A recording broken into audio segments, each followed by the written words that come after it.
1984.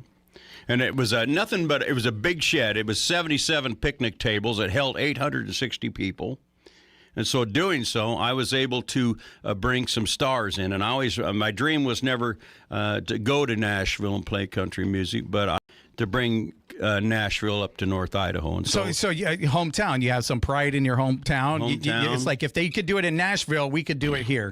Yeah, so we brought in, once a month we bring in stars, and we brought in Vince Gill, we brought in Bobby Bear, we brought in... How'd you do that? How'd you get to the stars? Was it you just kind of found your way in? Well, you offered them a lot of money? Or no, we called the booking agents there, and then so nightclubs are known as gas ups, gas up date, and that's a date where they don't make the gigantic money, but they need the gas up money to get them from Seattle to the next big town. And so Post Falls, Coeur d'Alene, we were a gas up date, and I was a sure thing. And so we ended up, like I say, we had over the years over 88 stars. And so every time I'd have a star there, I was the opening act. Whether you liked me or not, you had to sit through 30 minutes of me to get to the opening act. And so I guess you'd call it stardom by association. And so then that went on, and we ended up, like say, Merle Haggard, Waylon Jennings. The list goes on. What was it like to meet them, like, and to be able to? This is your establishment.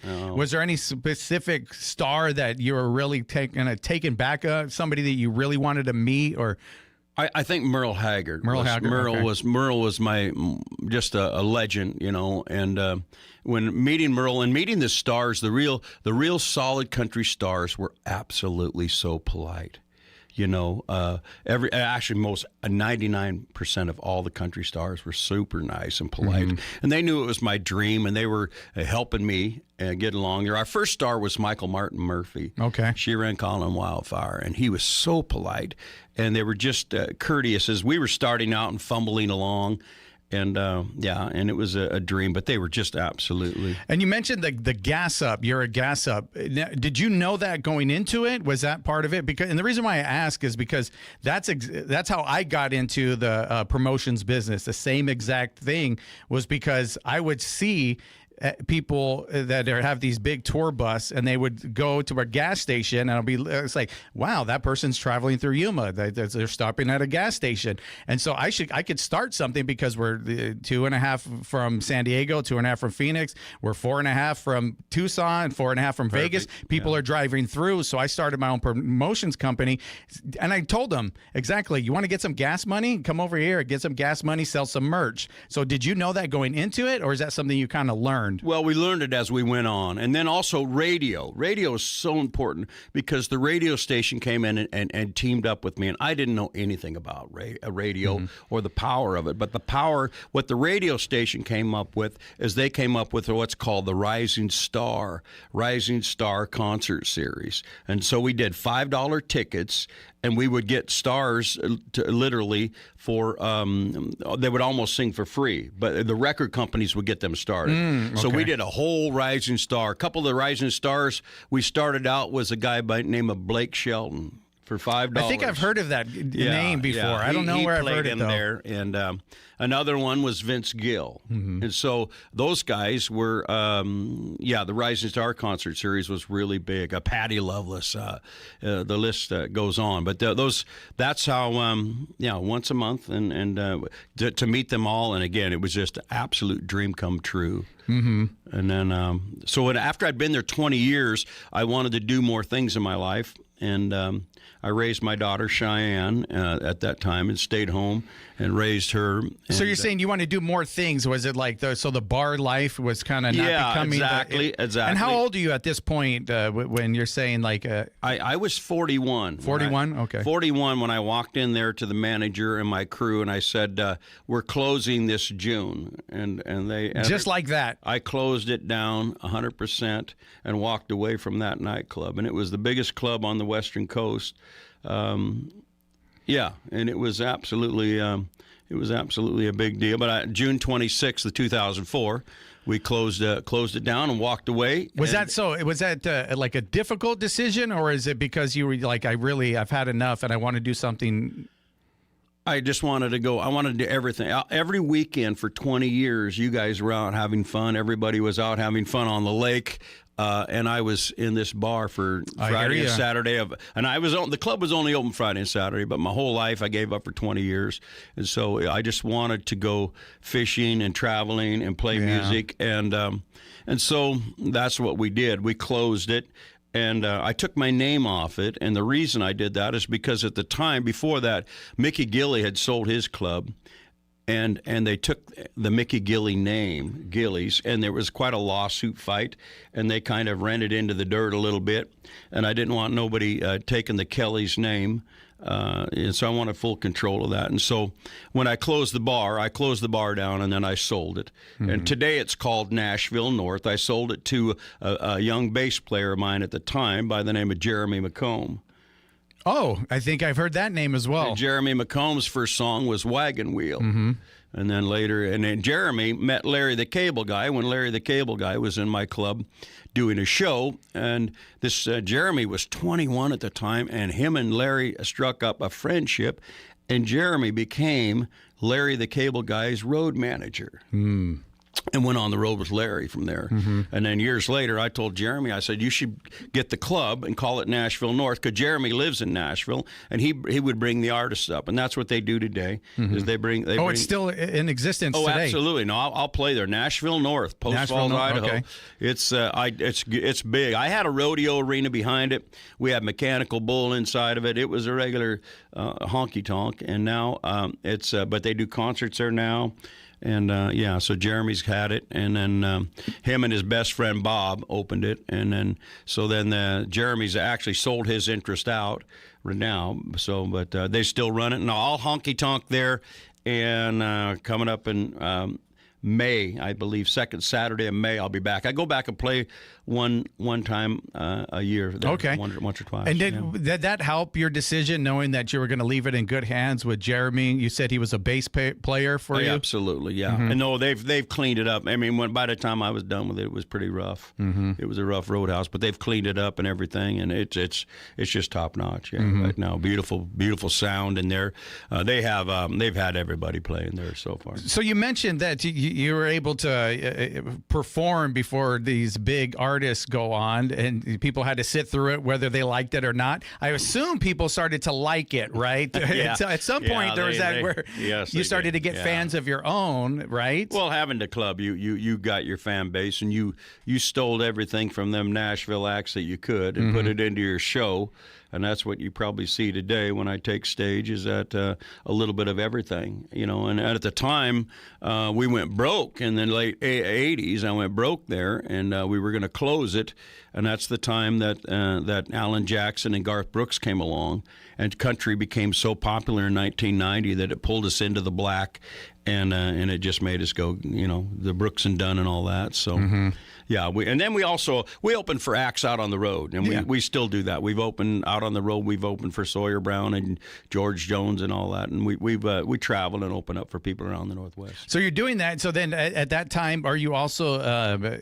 I'm going to use an old boomer word, creating CDs. Are you having CDs?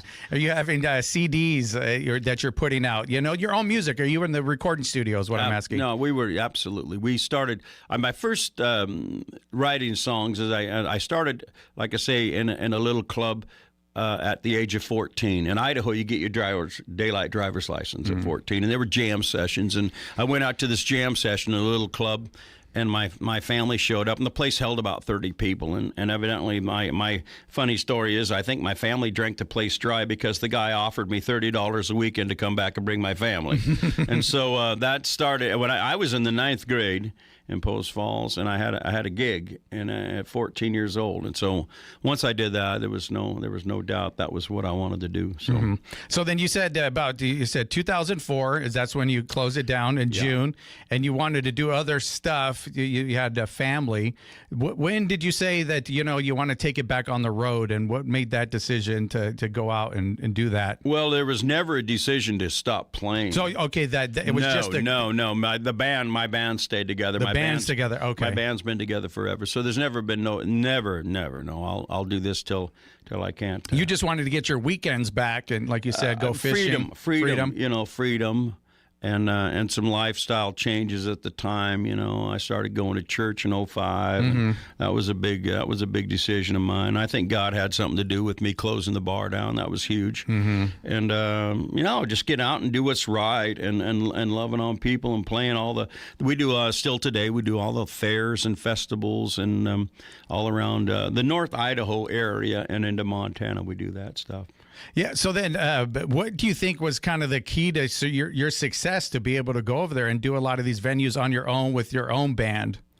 Well, it was being in the same market up there for 40 years. I mean, it had to be if you're consistent and do pretty, stay consistent and good and professional. And I learned all that. I mean, we learned everything from how we run our tour bus to how we sell our merch, from all the stars that we dealt with all those years. So you're kind of almost not specifically or not practically, but you're taking notes mentally, right? Oh. You're looking and you're seeing, well, like they do this person does this, and I'm going to incorporate these things into your set, maybe some of your music, actually, like you said, how you sell the merch, how you promote yourself, all these different things. You're taking notes, and then you're like, okay, I could definitely do this. And my bus driver talked to their bus driver to find out what oil they were using. That detailed. That detailed. Oh wow! I mean, that's how we sell. How they tune their guitars. I remember, yeah. So it was a lot. We learned a lot. I mean, Brad Paisley. Monster guitar players, and we just learned, and our guitar player would learn from their guitar player, our bass player would learn from their bass player, and every time Nashville came to town, we would go to school and learn. So so definitely, and so we're going to take a break right now. You got the guitar right there in your hand if people are watching here on Facebook and on YouTube. So we're going to come back. We're going to do some performances in the next segment, and we're also going to talk a little bit about what you have going on this weekend at High Tanks. Yes, can't wait. All right, we're going to do that after a quick break. You're listening to What's Up Yuma Radio right here on 94.7 KOFA Border Radio.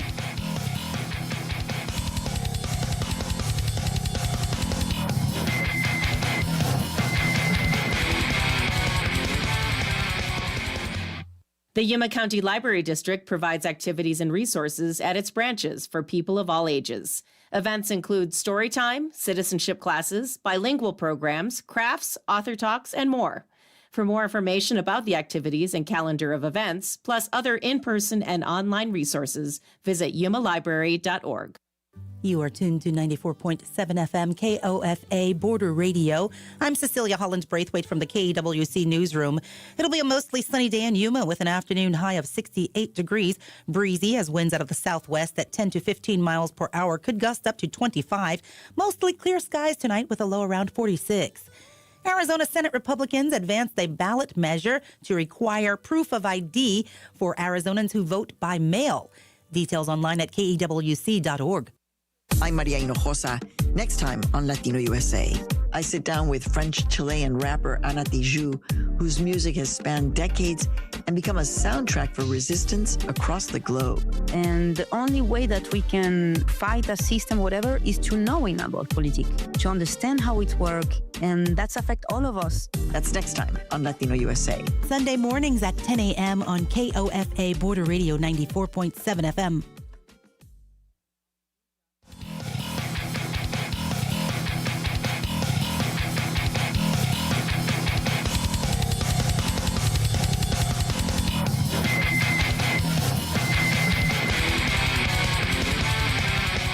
What's up, Yuma? Welcome back to What's Up Yuma Radio. We are here with the man, the myth, the legend, Kelly Hughes. And so you said you got recognized at, what's the name of it? It's Wheezy's now. It's Parishes back then? It was Parishes when in 04, 05, yeah. Yeah, and I think the first time I came across your name originally was at Lutz Casino. Oh, gosh, yeah. Love Lutz. Yeah, and so then how did you start kind of making a circuit for yourself down here in Yuma? Well, I just started doing some yard parties for folks and house concerts.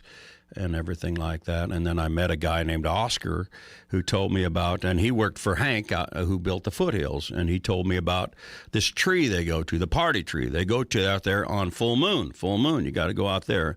And that's how, and then he drove me out there and saw that tree, and we started singing in the desert. And then that's when we did the Arizona Moon, and we started the Howling at the Moon. Howling at the Moon. Howling at the Moon, which is huge now. It's huge. Everybody knows. We do it all over the place. We do it in Parker. We do it all over. Yeah, but Bill and Lola have it now, and they have different artists come in from Phoenix and everywhere, and so. So you're part of the inception of that. You're part of the early days. Yeah, I was there in the big. And it's So anyway, I wrote the song Arizona Moon, and then so we go around. Is there a cool? I think there was a cool story about that though, with the maybe somebody coming out, law enforcement or something. Oh, and wow. Can you get into that story real quick? I think we have a little bit of time. Yeah, that was we started under this tree, and the tree only held about 100 people, and so here in Yuma, I found that the folks have not a lot going on, and they're ready for a good time anytime, and so I ended up with about 400 people under that tree,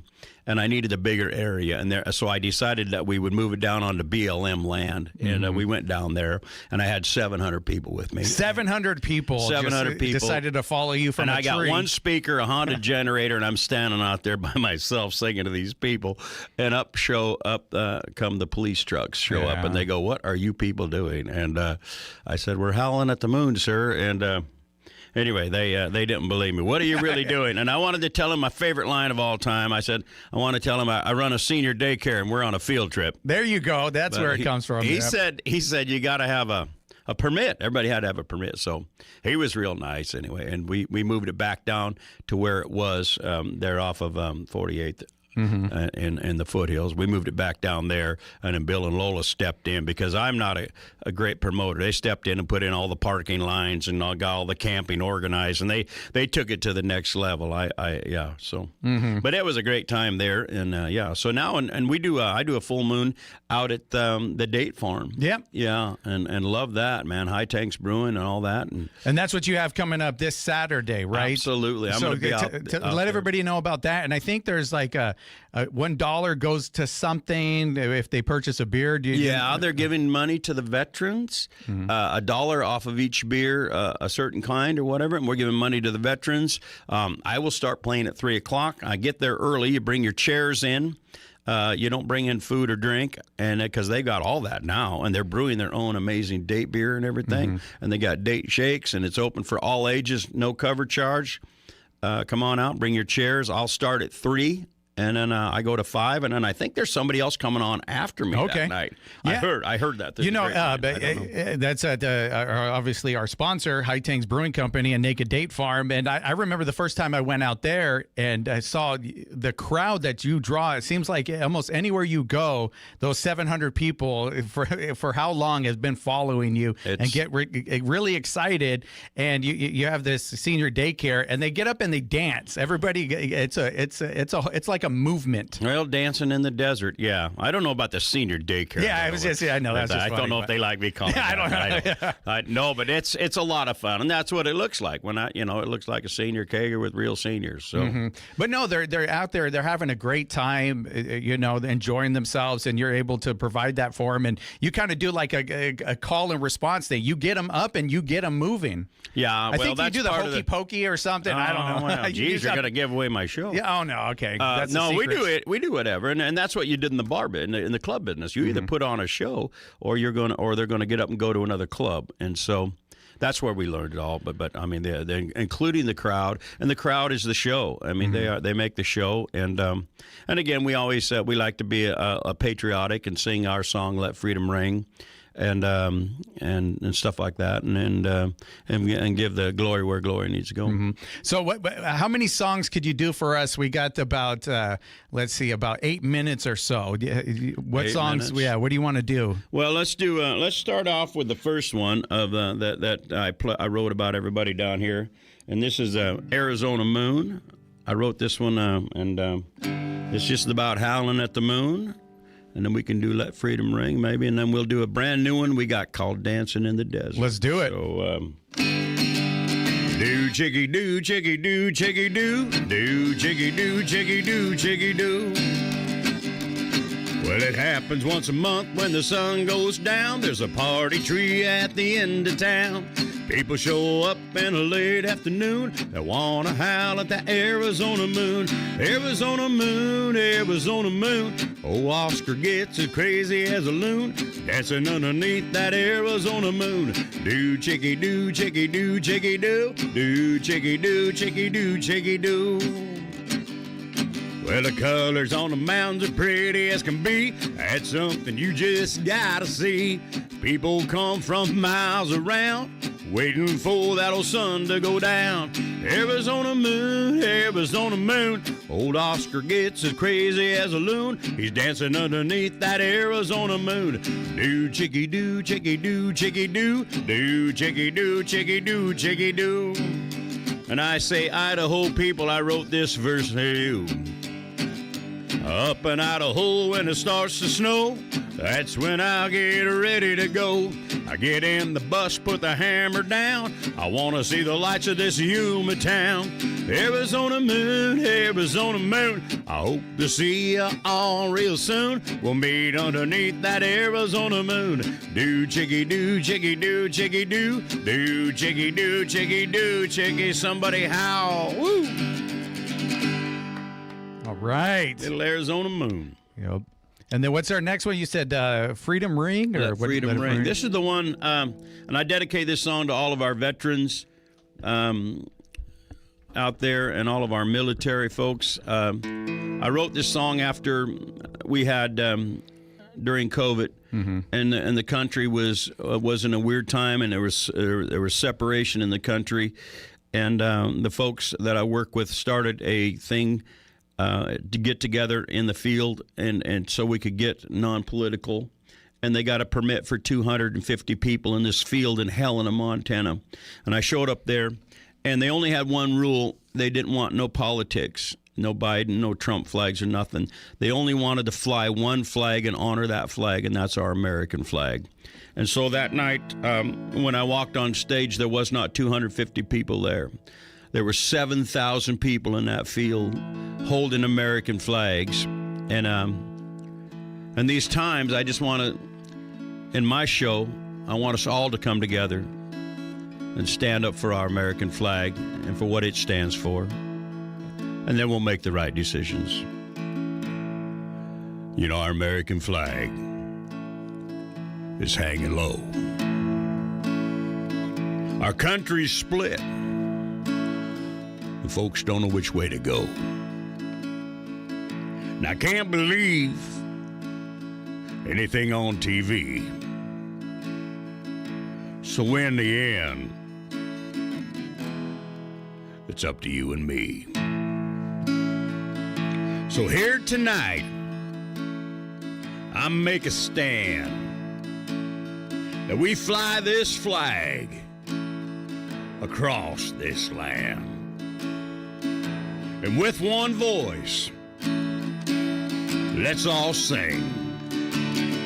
Let freedom ring, let freedom ring.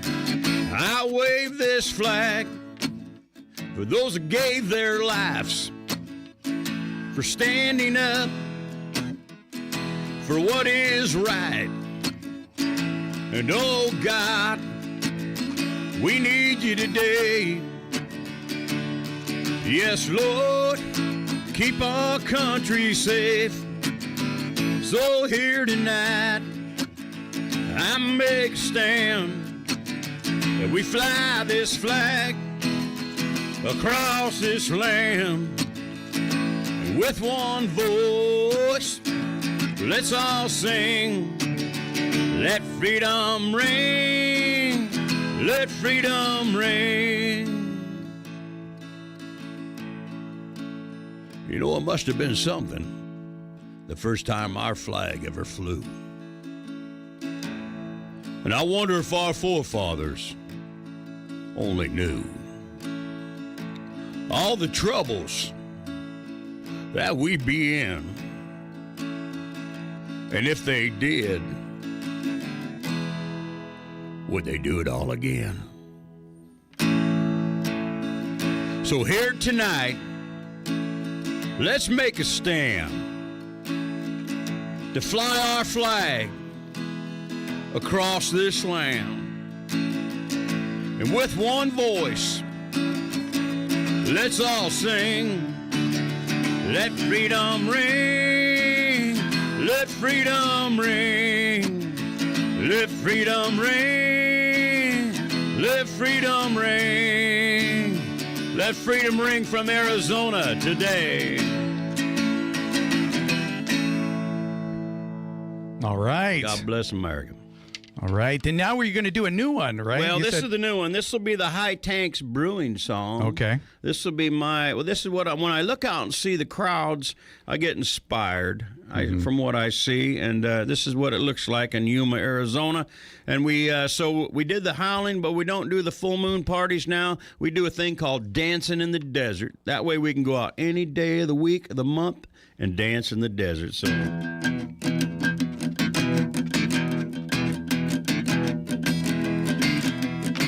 I've been waiting all week to get out here. Grab your chairs and a cooler full of beer.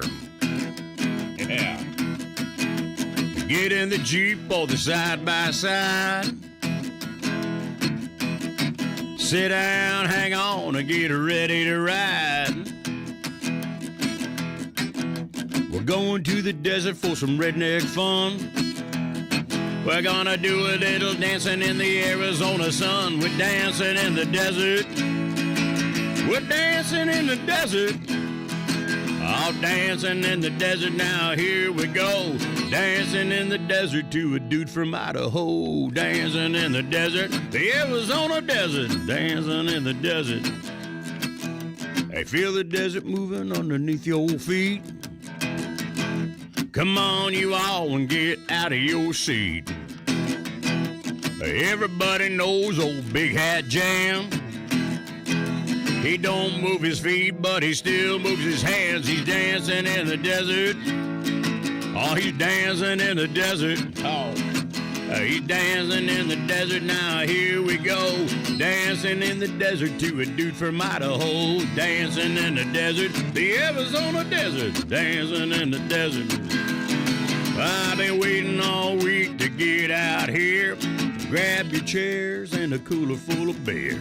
Get in the Jeep or the side by side. Sit down, hang on, and get ready to ride. Dancing in the desert, the Arizona desert. Dancing in the desert, the Arizona desert. Dancing in the desert. At the High Tanks Brewing at 3 o'clock this Saturday. Yes, sir. Come on. All right. Thank you for that live performance. Really appreciate you, Kelly Hughes. It's always a pleasure.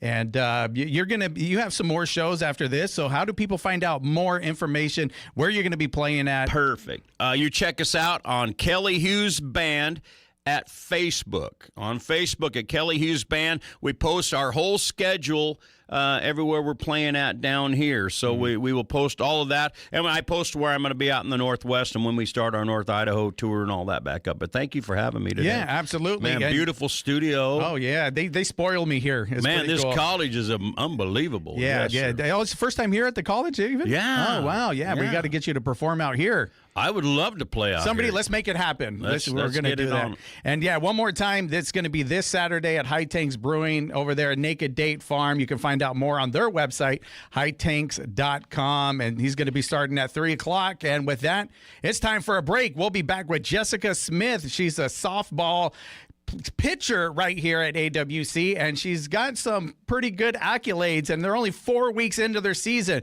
We're going to talk to her after this. You're listening to What's Up Yuma Radio right here on 94.7 KOFA Border Radio.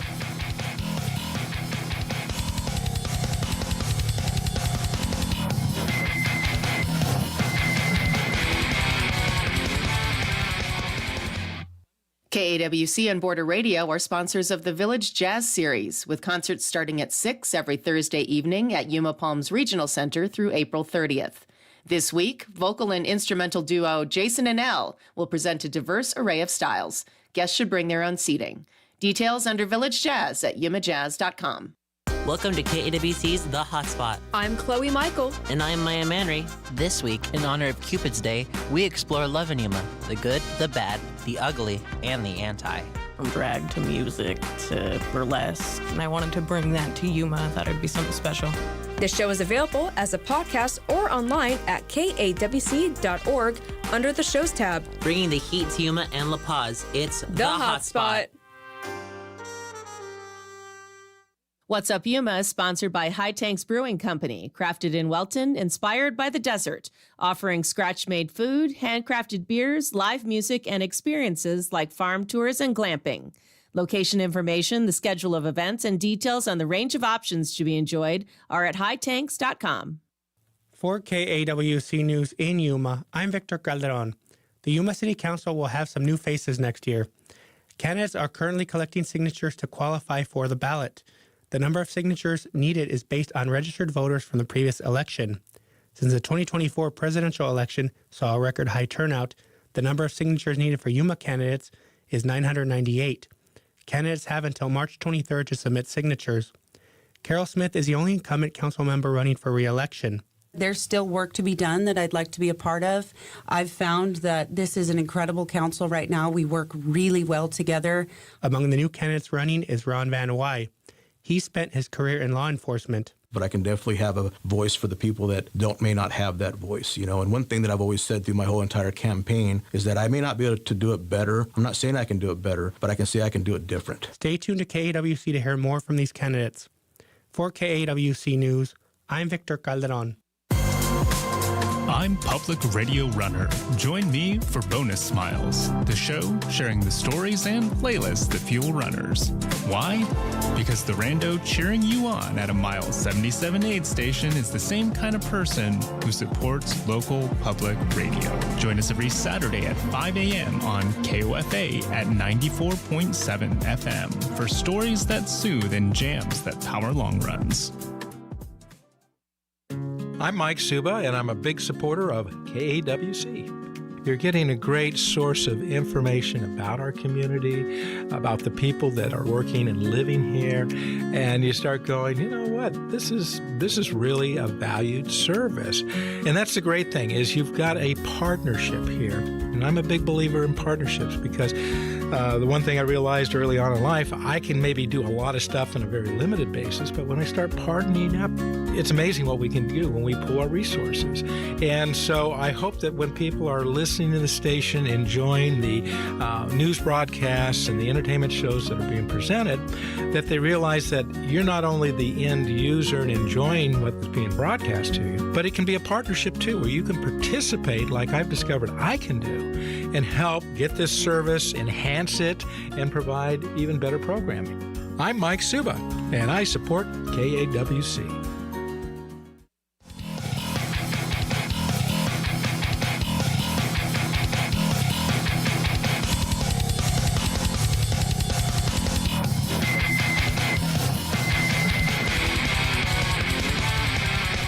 What's up, Yuma? Welcome back to What's Up, Yuma Radio. We are here now joined by Jessica Smith. Did I get that right? Yes. All right. I did. And you are a pitcher for the softball team out here at AWC. Is that correct? Yes, I am. All right. And Scott said that, I think I got it right here in my notes. You're 4 weeks into the season, is that correct? Yes, I believe so. Okay, yeah. Like, I don't know, yeah. But 4 weeks into the season, and you've already been 3 times pitcher of the week. Is that how it goes? Yes. 3 times in the conference, and then 1 time nationally. Yes. All right, so that must mean you're pretty good. I'm okay. You're okay? Okay. Yeah, you're on, like, I'm all right. Don't be modest. You're all right. You got some, recognition here. So let's start back. You have an accent. So, yes.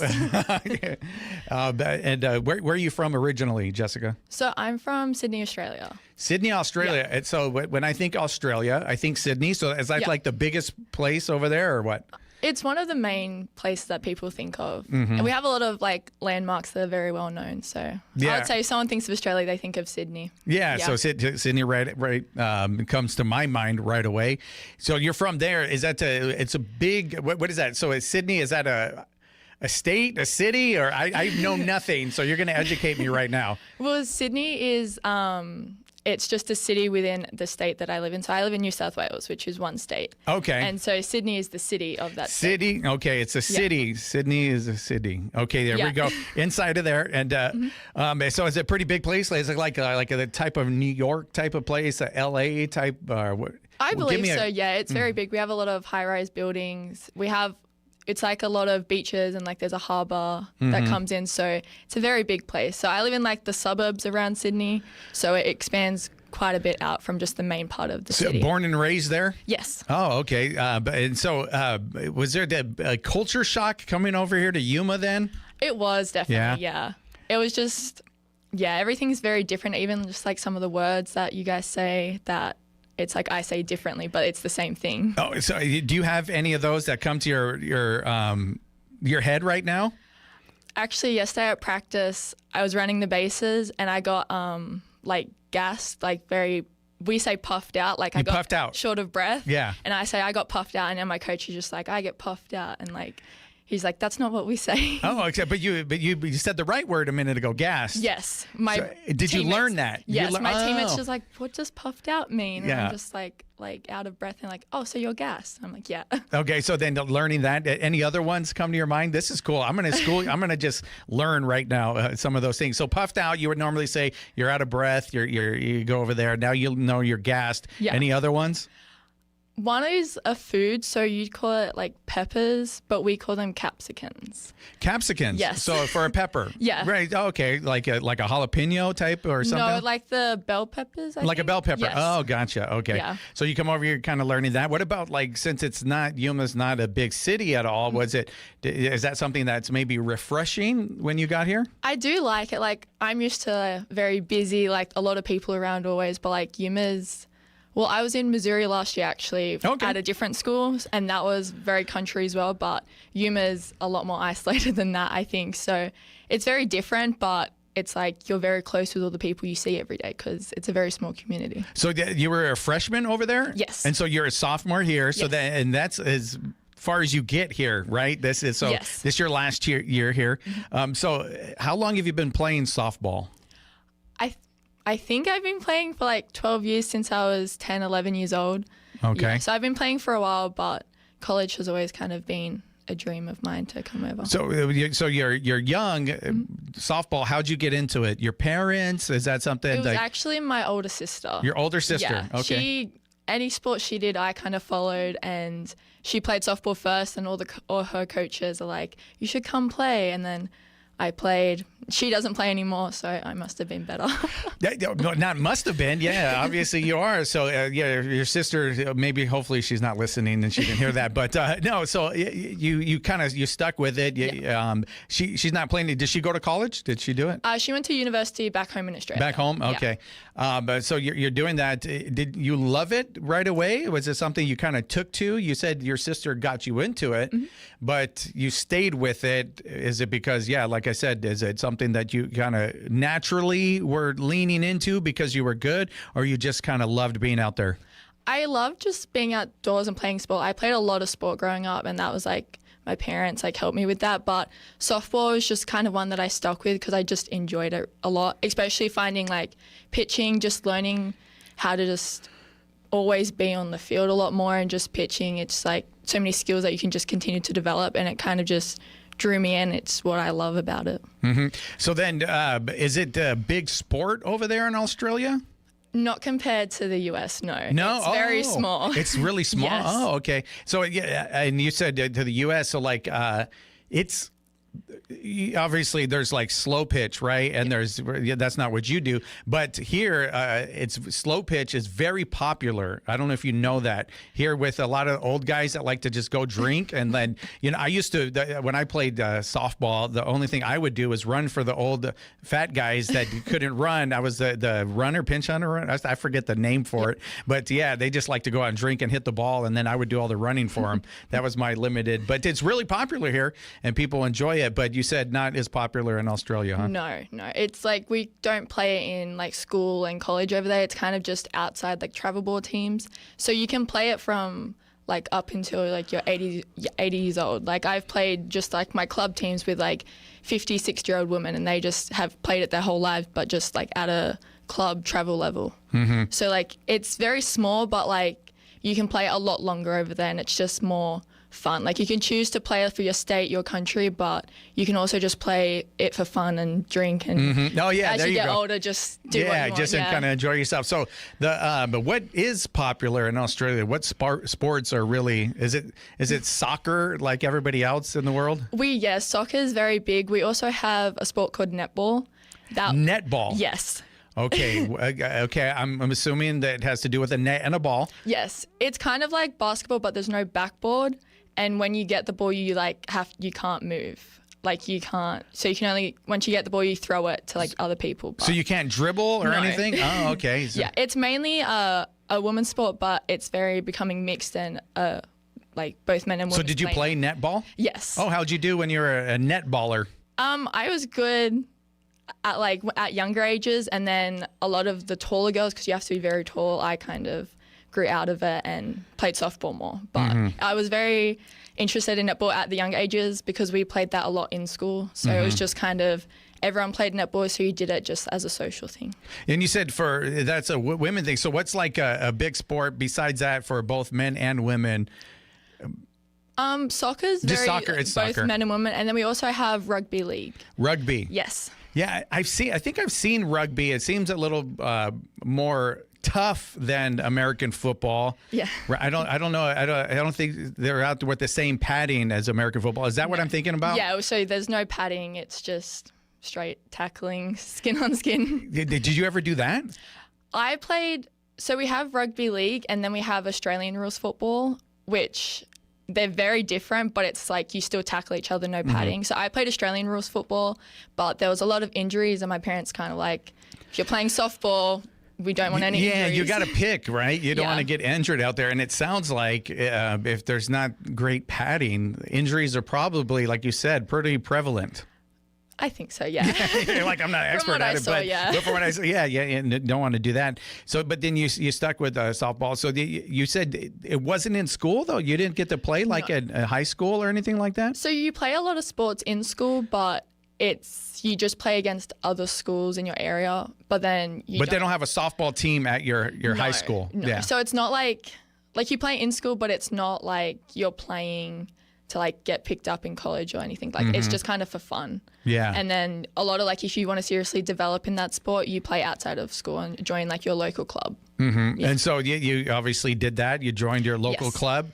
So you know what? We're going to take a quick break, and then we're going to find out how you ended up first at Missouri and then over here in Yuma. We're going to do that after a quick break. You're listening to What's Up Yuma Radio right here on 94.7 KOFA Border Radio.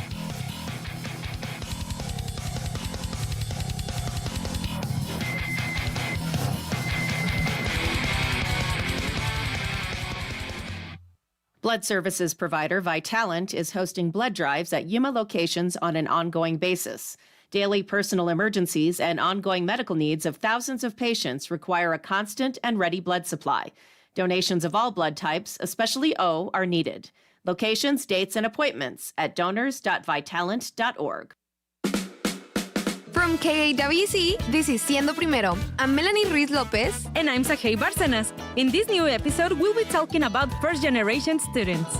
I am proud of being a first-generation student. I'm representing my family name quite well in doing this. Being a first-generation college student myself, I struggled a lot because I didn't ask for help.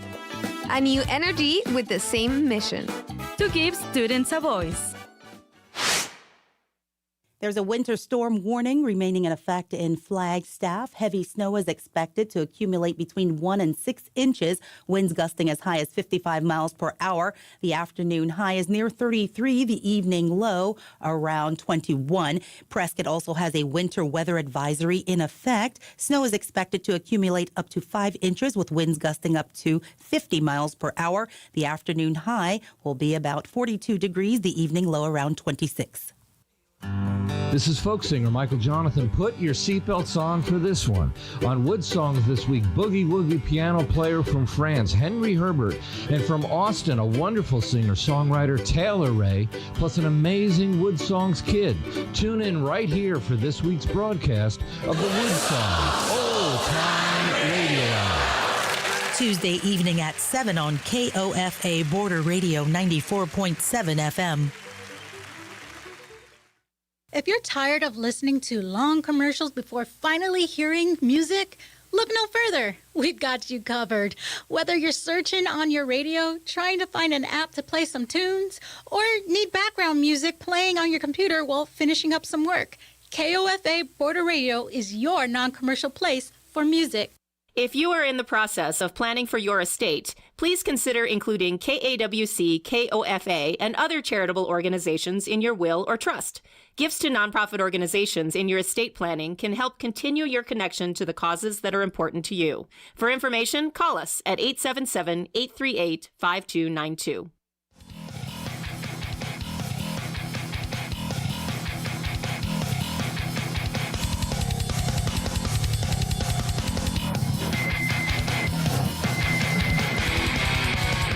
What's up, Yuma? Welcome back to What's Up, Yuma Radio. We are here with Jessica Smith, and we left off. We were going to find out how she came over to the States originally. So you said it's not big in the school. You're not doing that. So how did you decide to say, I'm going to stick with this? I'm going to find a junior school to be able to go to?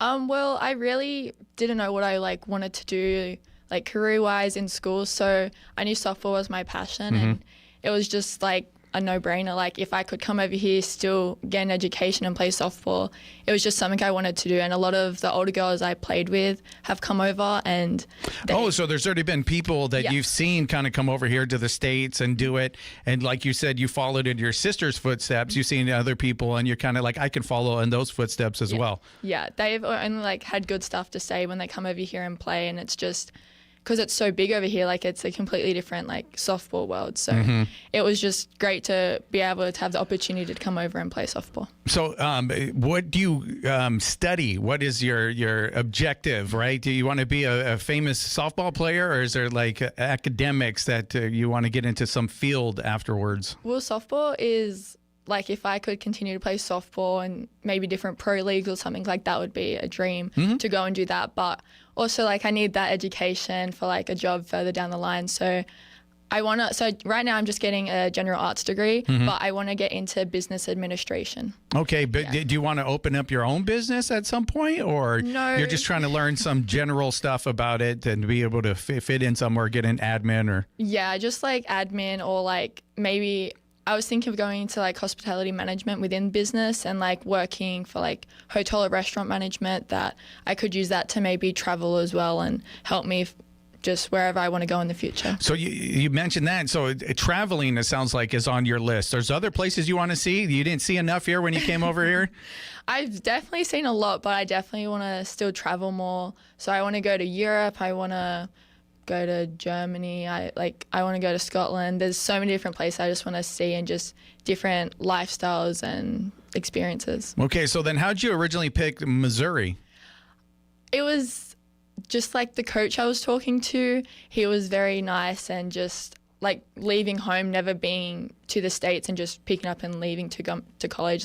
He kind of was very warm and welcoming, and so I just went over there, and it was a very smaller school, Arizona Western, so it just felt like a good fit as a starter school. Yeah. So then how did you end up over here? Were you recruited? Did somebody see oh my God, she could pitch, and then they started calling, or what's that like? Well, I had a message from Coach Prickett asking if I had any Australian friends that were coming over for his new teams, and then I kind of just, when I was talking to him, it just made me think if I have the opportunity to change schools and just get different experiences, I feel that's what I wanted to do, and just see more of America. So it was definitely after that I decided I wanted to maybe change schools. Coach Prickett just really helped me pick this school. He was very warm, welcoming, and his coaching style just really felt somewhere I wanted to be. It kind of resonated with you? Yeah. And you said, so it wasn't originally that it kind of discovered, but there was a connection there? And they said, anybody else from Australia good as you or something? you have any secret weapons over there? Yeah. And you became the secret weapon, it sounds like. Yeah. He kind of just like, do you have anyone? And then he's just like, well, if you're looking at changing schools, like I'd be very happy to take you. And so it kind of just was a good fit and everything fell into place. So I felt like it was just a good move for me. Was it difficult to transfer and do all that? Because it sounds like you're very adventurous. You're down to do it. But was that a difficult process, or did everybody kind of help you along the way? Everyone really helped me. Like my last school at Crowder College, they really helped me out. Like they said, like, you're so far away from home. Like if this is what you want to do, we'll support you, because they were such a great school. That's very cool. Yeah. That's really cool. A very unique school that I think I'm very lucky to have gone there and just started there. But I'm so glad I'm here as well, just to get these new experiences in coaching. So when you got to Yuma, what did you think right away? I thought it was very desert, very dry. Very desert, very dry. Yeah. Did you go out to the desert at all? Have you done any hiking while you were here? No, I wanted to, but me and my family drove from San Diego to Yuma. So we saw a lot of just like the open land and like the rock mountains, and it was very different from what I've ever seen. So you haven't been up Telegraph Pass yet, huh? No, I've heard about it. You've heard about it? Oh, yeah, that's something you're going to have to do while you're down here. Go over there, and don't injure yourself. Don't run up it. Just take a nice saunter up there. I don't want to get anybody in trouble and get you hurt. Like, hey, he said it on the radio show, and now she can't pitch. But so you've been here. You like it. You're 4 weeks in. How's everything been going? It's been great. Like, I think the break after Christmas, like our team has really come together, and I think just like after these 4 weeks, we've really realized our potential and just how much we can keep growing and keep winning together. So you keep winning. So what's the record right now? No, you don't know. It's okay. I actually don't know. We've only lost 2. Okay. So I think it's like 12-2. Oh, 12-2? Yes. Okay. So 12-2, it sounds like that's pretty good, right? Yes. To win the bigger numbers before the smaller number, you sounds like you're doing good, right? And so, yeah, what's the key to it, do you think, the success? I think it's really trusting each other on the field. Like when we come together on the field, we always know someone's going to be like backing us up or being at that base or telling us, like, hey, hold up if it's a fly ball or something. Like, we're very... Oh, so communication on there. Okay. And like you said, hold up if it's a fly ball, right? What to do. Everybody's at their position, but then if somebody sees something maybe they don't see out there, they call it out. Yeah, I feel like we're very good at, like, taking feedback from one another. Like, we've learned how to communicate with one another. So anything that happens, like, on or off the field, like, we can sort it out. And it's like we're very team orientated. Like, we want to trust each other and build just on softball field and off the field. So pitching, was that always something that you're good at? Did you like want to be the pitcher? Because the pitcher's kind of like the star, right? I feel like it is a little bit. Yeah. Like, I mean, our batters also like help back us up, but pitching, I feel like when you pitch, it's kind of on you. Like, you hit your spots and everything. But it's kind of that's what drew me into wanting to continue to play softball. Like, pitching was just like, it's me and me only to, like, I can only make myself improve. Like, the team's there to back me up, but I'm there. Yeah, like I know nothing about baseball or softball, but I can remember pitchers' names just growing up, like Nolan Ryan and stuff like that, just in my head because they were the pitcher. A lot of the times, a game would come down on how good they were at the end of the game, you know. Yeah. And so now you do that, like the fast one, and I'm doing this if you're watching on air, like on YouTube and Facebook. But when you do that, is there different styles of it, right? It's like it's going to be a fastball, it's going to be this. All of that within that motion? Yeah, some of them, like, to make the ball drop or rise. Like, drop or rise, there you go. Like the drop ball, you're coming from like underneath to go then up and then back down. And then like rise ball, you got to get right under it, and it's there. Like, every pitch is very different, so it's a lot of pressure. So you got to learn these different techniques. Yes. And then how do you do those? There's techniques based upon who's up at bat, right? Maybe you have some information, some intel, or like, hey, what this person likes to do this, so you got to go this way. Yes. So Coach P helps us. He does a lot of scouting, and like if they're a very pull hitter, like you would pitch inside on them, or if like they chase the outside, you would go further and further off the plate to like get them to strike out or something. So you got to know your batters, but then also trust yourself that you're going to hit those spots and make those small adjustments. Absolutely. So what do you think your favorite pitch is, or what you're best at? I feel like my best pitch is my curveball, especially curveball. Okay. Yes, when it breaks good and kicks off the plate. But I like my drop ball because when it works, like, batters don't get good hits, but they get like little hits to shortstop that can get them out easy and quick. So that's an easy out right Yes. there. So you said you kind of fancy one, but if the other one really hits, then the person's out and you're good to go. Yes. Oh, very cool. So how do people find out more about the softball team and where they could watch the game or something? So it's all on the AWC athletics website. If you go on to like the team, so you click softball, we have like our roster for all our girls, and then if you go on to the teams that we're playing, there should be a button saying live, and you can watch all our games and all our past games. All right. And can you say you're listening to What's Up Yuma Radio right here with your cool accent real quick? You're listening to What's Up Yuma Radio. All right. Just telling to make sure you record that and we can play that back. Thank you so much for being with us. And thank you to Scott Gross for helping set up this interview. You did great. I know you were a little nervous. You're like, I don't know. I don't like to talk, but it was absolutely great. So thank you so much. And with that, it's time for the legal read. What's Up Yuma Radio is a production of KAWC, Colorado River Public Media. We broadcast from the studios in the Matador Activity Center at Arizona Western College in Yuma. We want to thank our engineer, Talon Gonzalez, along with Anthony Arnales, Juan Garcia, Dave Reek, and Cecilia. You can find out more information about KAWC at kawc.org. on Facebook at KAWC Radio and on the KAWC app. Stay tuned following this program for KOFA's Midday Music. And on our next program tomorrow, we're going to have Mandy Tuss. She's from Genesis Press, as well as Nirvana Cruz, who's going to be fighting in a few weeks. Yeah, it's a female fight. Pretty cool at YFL. You can listen to the podcast version of our program and check out past episodes anytime at KAWC.org/podcast/What's Up Yuma Radio. All right, we'll see everybody tomorrow. What's Up Yuma is sponsored by High Tanks Brewing Company, serving up scratch-made food, craft beers, and experiences at 2 desert locations in Welton.